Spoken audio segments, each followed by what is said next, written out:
This is MSI's latest GS66 gaming laptop. I've been using it for around 3 months now, so I'm in a pretty good position to let you know absolutely everything there is to know about it. I've got the highest spec model here, so it's going to be able to handle absolutely anything without problem, but it is available in different configurations too. You can find examples and updated prices linked in the description.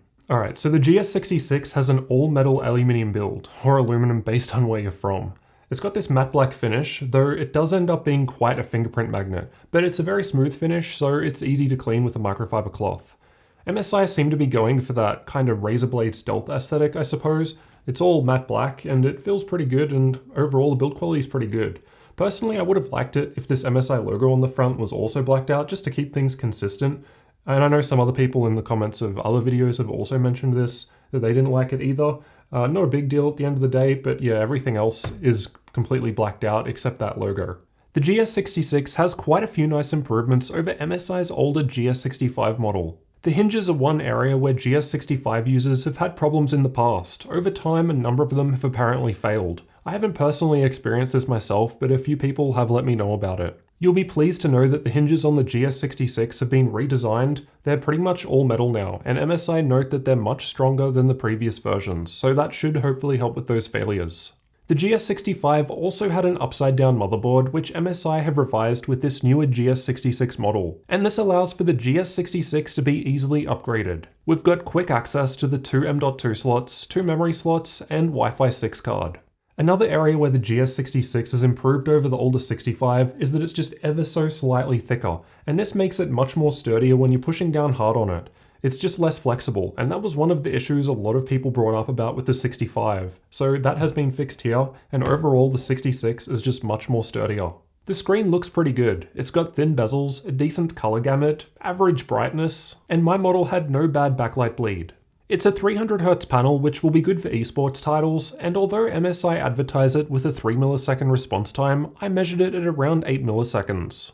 The keyboard and touchpad worked pretty well. I had no issues using either, and nothing to really complain about, aside from the power button, which MSI have stuck up the top right corner there, and occasionally when going for the delete key, I would accidentally mispress that, and what happens by default is the laptop will go to sleep. So you can change that in Windows so it's not the default behavior, which is what I'd recommend if you keep pressing that like I did.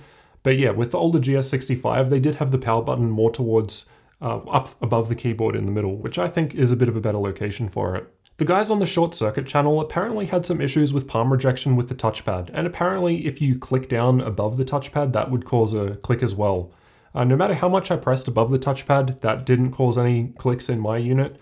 And although the palm rest is quite wide, while typing, even if I explicitly move my hands in and make them touch the touchpad while typing, it wasn't causing me any problems at all. So in my model, the palm rejection was excellent, and I'm not sure what the deal was with their model, but mine was fine. The GS66 has 2 front-facing speakers. Now they also do fire down the bottom as well as up the top, but it's worth noting that up top it doesn't look like there's any sort of filter or anything in there, so I guess don't go and spill food or drink while you're using the laptop in the speaker holes, because there's probably no really easy way of getting that out unless you kind of take the whole thing apart. As for the speakers themselves, they sound pretty average. They get very loud, and it does cause a little bit of vibration in the palm rest. Wasn't too bad though. But yeah, there was minimal bass, and they just sounded pretty average, nothing really too special.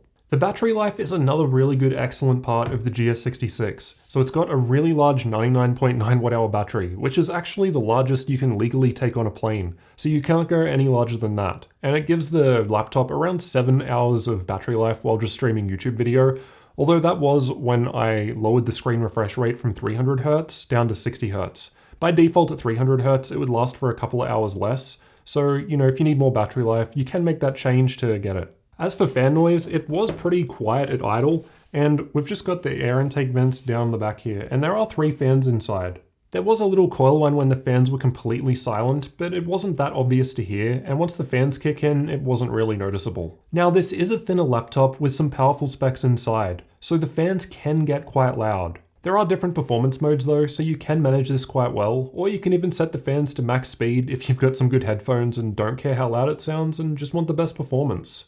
But yeah, as a thinner machine, it can definitely get quite high in the temperatures, even with the higher fans. Unfortunately, by default, undervolting is disabled with the GS66, like many other Intel 10th gen laptops. However, MSI do give us the option to get into the advanced BIOS and enable this if you want to tune it further, which I think is much better than just simply leaving it disabled and not giving users the option, which was the case with the Gigabyte Aero 17.